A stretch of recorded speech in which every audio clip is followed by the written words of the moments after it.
Hello, my name is Paul Henry, Security and Forensic Analyst at Lumension. Welcome to our Patch Tuesday update for October 2011. This period, we have 8 bulletins resolving 23 security issues released by Microsoft, including some tricks and some treats.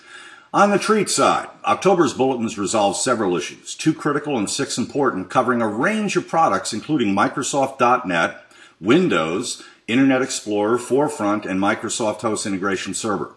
On the trick side, nearly all bulletins will require a restart, which will cause widespread disruptions across both internet-connected servers and user community desktops. Let's look at the details. MS-11-081, it's critical. It impacts Internet Explorer. It patches, or I should say corrects, 8 vulnerabilities with typical attack vectors and one involving JavaScript. None of the patched issues are related to active exploits. However, users are urged to patch this as a high priority. It's also important to note that many of the fixes are related to improving defense in depth to further strengthen the browser. MS-11-078, it's critical. It handles a .NET issue. It also impacts Silverlight. Users of .NET Client and Silverlight are urged to apply this patch as a high priority. MS-11-075, it's important. It handles Windows active accessibility issues, correcting a DLL injection issue.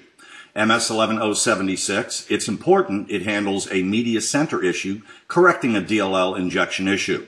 MS-11-077, it's important. It resolves a Windows 3.2 kernel mode driver issue that involves font rendering, which is a low risk with Microsoft IE, as the font will not be rendered by the browser, but can be a high risk with third-party browsers that would, in fact, render the font.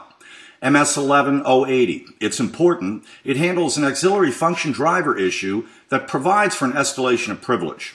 MS-11-079, it's important. It handles a Forefront UAG issue. It resolves a perimeter firewall cross-site scripting problem and should be considered a priority if, in fact, you're using the Forefront perimeter firewall.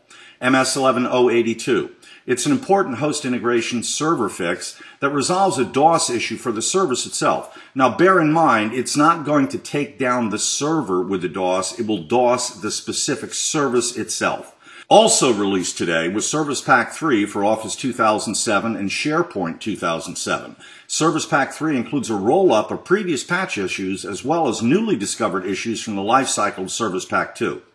Now, yet again, vulnerabilities have proven not to be a Microsoft exclusive issue. Third-party products and add-ons are our Achilles heel again this period.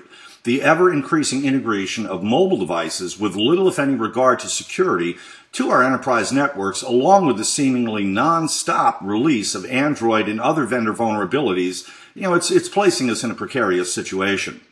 The previous disclosed Android smartphone issue can in fact be exploited by third-party applications and can effectively render all phone-based protections ineffective. Now also, a Chrome update was released to address several security issues. This period, Google paid bounties totaling $8,000 to researcher Glasnovev and an additional $2,000 to Moibiz outside of the bonus program. A severe vulnerability that was discovered by Google's own security team in audio node handling was also addressed. It's important to note that one of Google's fixes issued for Chrome was a buffer overflow that would allow a malicious attacker to arbitrarily execute code on the user's computer.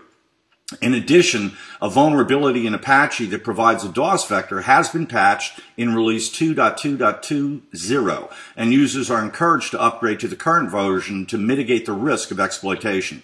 Finally, just a week after the quarterly patch from Adobe, an out-of-band patch was released to address 6 issues, including a 0-day vulnerability.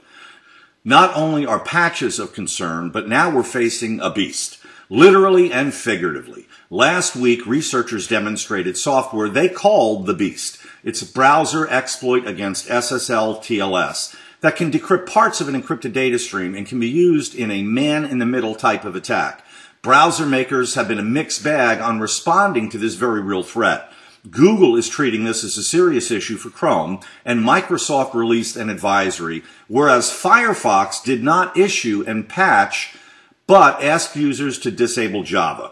With respect to this SSL issue, the Beast, we're perhaps only seeing the tip of the iceberg and focusing our attention only on browsers. Several other products, such as VoIP phones and SCADA systems, also use SSL and are perhaps more at risk due to the expected long-term delays in patching them.